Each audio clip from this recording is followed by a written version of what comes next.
Stepping through the House of Mirrors, Poe's Carnival.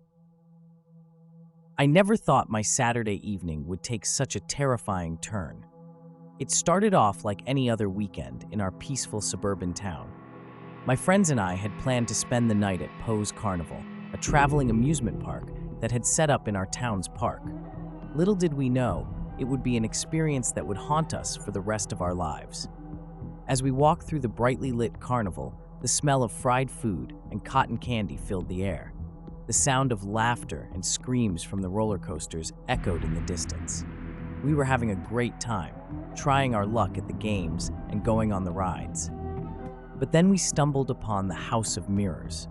It was a small, dimly lit tent tucked away in a corner of the carnival. A creepy clown was standing at the entrance, gesturing for us to come inside. My friends were hesitant, but I convinced them to give it a try. Little did I know, it would be the biggest mistake of our lives.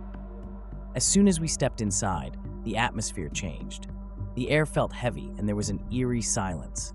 The mirrors on the walls distorted our reflections, making us look taller, shorter, and even wider. It was disorienting, but we laughed it off, thinking it was just a funhouse trick. But as we made our way deeper into the maze of mirrors, things took a sinister turn. We could hear whispers and footsteps, but when we turned around, there was no one there. The mirrors started to warp and twist, showing us images that sent chills down our spines. My friends were getting scared, and I couldn't blame them. I was starting to feel uneasy myself, and then we saw it. In one of the mirrors, there was a figure standing behind us. It was a tall, slender man with a pale face and dark eyes.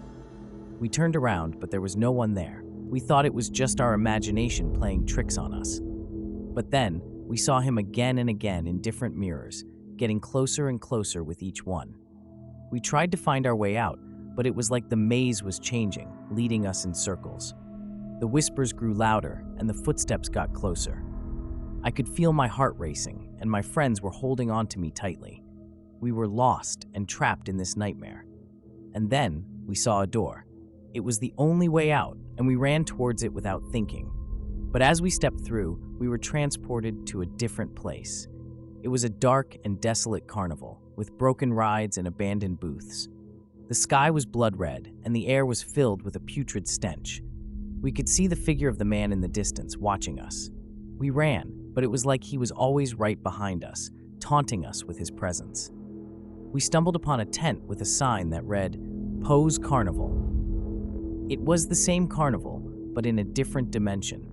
We were trapped, and the only way out was through the House of Mirrors. We stepped back inside, hoping to find our way back home. But the mirrors were now showing us horrifying scenes from our past and our worst fears. We were screaming, trying to find a way out, but the carnival was playing with our minds. Finally, we reached the exit, and we were back in our town's park. We ran towards the exit, never looking back. The carnival was gone, and we were safe, but the memories of that night still haunt us. We never spoke about it again, but every time I pass by that park, I can't help but shudder at the thought of stepping through the House of Mirrors, Poe's Carnival.